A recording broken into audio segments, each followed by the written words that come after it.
നീതിമാനാകും മാർയൗസേപ്പിതാവേ, തിരുക്കുടുംബത്തിൻ പാലകനേ. നീതിമാനാകും മാർയൗസേപ്പിതാവേ, തിരുക്കുടുംബത്തിൻ പാലകനേ. ഈശോ മിശിഹായ്ക്ക് സ്തുതിയായിരിക്കട്ടെ. വിശുദ്ധ യൗസേ പിതാവിന്റെ നിർമ്മല ഹൃദയ പ്രതിഷ്ഠ 8-ാം ദിവസം. വിശുദ്ധ യൗസേ പിതാവ് തിരുകുടുംബത്തിന്റെ ശിരസ്. പഴയ നിയമ പുസ്തകത്തിന്റെ ആരംഭത്തിൽ കാണുന്നത് പോലെ പുതിയ നിയമ പുസ്തകത്തിന്റെ ആരംഭത്തിലും നമ്മൾ വിവാഹിതരായ ദമ്പതിമാരെ കാണുന്നു. ലോകത്തിന്റെ മേൽ ചൊരിയപ്പെട്ട തിന്മയുടെ ഉറവിടം ആദവും ഹവ്വായുമാണെങ്കിൽ ഈ ഭൂമി മുഴുവൻ വ്യാപിപ്പിച്ച വിശുദ്ധിയുടെ ഉച്ചിയാണ് പരിശുദ്ധ മറിയവും വിശുദ്ധ യൗസേ പിതാവും. നമ്മുടെ രക്ഷകൻ തന്റെ രക്ഷാകര പ്രവൃത്തി ആരംഭിച്ചത് വിശുദ്ധവും ചാരിത്ര ശുദ്ധിയുമുള്ള ഐക്യത്തിൽ നിന്നാണ്. വിശുദ്ധ പോൾ 6 പാപ്പായുടെ വാക്കുകളാണിത്. സൃഷ്ടിയുടെയും രക്ഷയുടെയും ഹൃദയം വിവാഹമാണ്. സൃഷ്ടിയുടെ ആരംഭത്തിൽ ആദവും ഹവ്വായും സന്നിഹിതരായതുപോലെ ദൈവത്തിന്റെ പുനർനിർമ്മാണത്തിൽ പരിശുദ്ധ മറിയവും വിശുദ്ധ യൗസേ പിതാവും സന്നിഹിതരാണെന്ന് വിശുദ്ധ പോൾ 6 പാപ്പ നമ്മെ പഠിപ്പിക്കുന്നു. ഈശോ തന്നെ സ്വർഗരാജ്യത്തെ വിവാഹ വിരുന്നിനോടാണ് ഉപമിക്കുന്നത്. ആദം ആദ്യത്തെ കുടുംബത്തിന്റെ ഉടമ്പടി പ്രകാരം ശിരസ്സായതുപോലെ പുതിയ ഉടമ്പടിയിലുള്ള കുടുംബത്തിന്റെ ശിരസ്സാണ് വിശുദ്ധ യൗസേ പിതാവ്.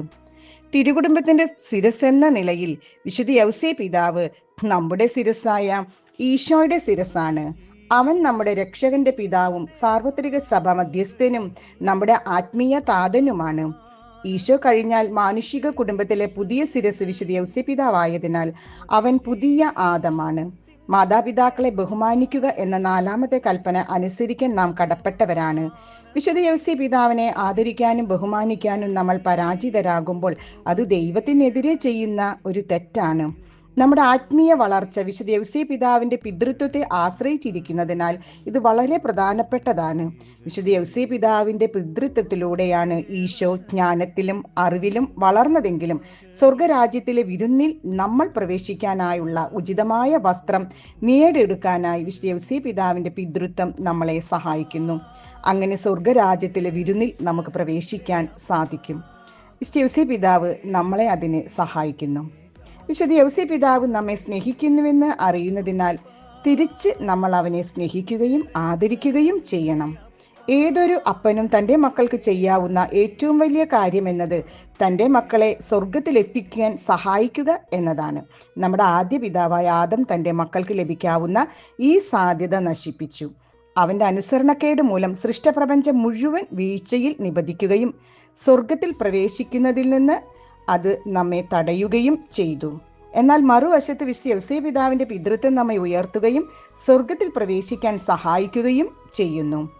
അവൻ നമ്മെ സ്നേഹിക്കുന്നു, നമ്മെ വിശുദ്ധരാകാൻ സഹായിക്കുന്നു, സ്വർഗത്തിലേക്ക് നമ്മളെ എത്തിക്കുന്നു, ഏക വഴിയായ ഈശോയിൽ ആകാൻ നമ്മളെ സഹായിക്കുന്നു.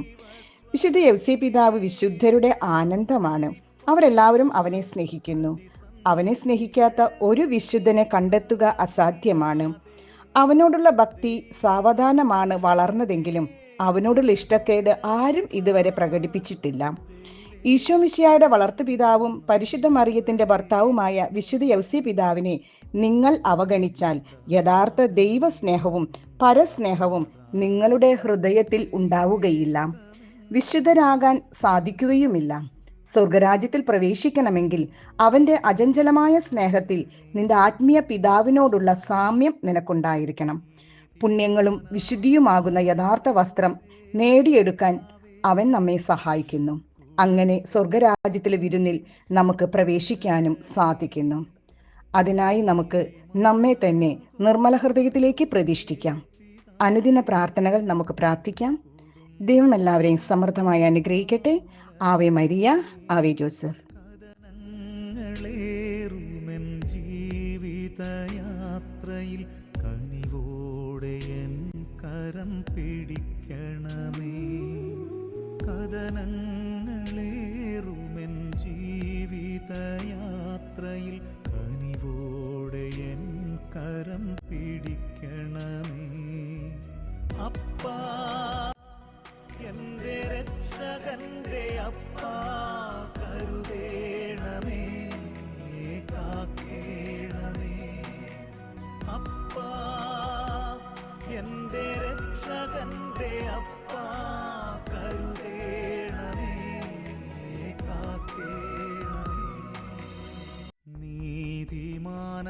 മാർയൗസേ പിതാവേ, തിരുക്കുടുംബത്തിൻ പാലകനേ. നീതിമാനാകും മാർയൗസേ പിതാവേ, തിരുക്കുടുംബത്തിൻ പാലകനേ.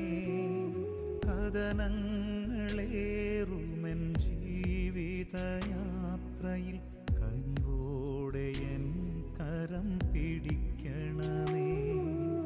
കഥനങ്ങളേറുമെൻ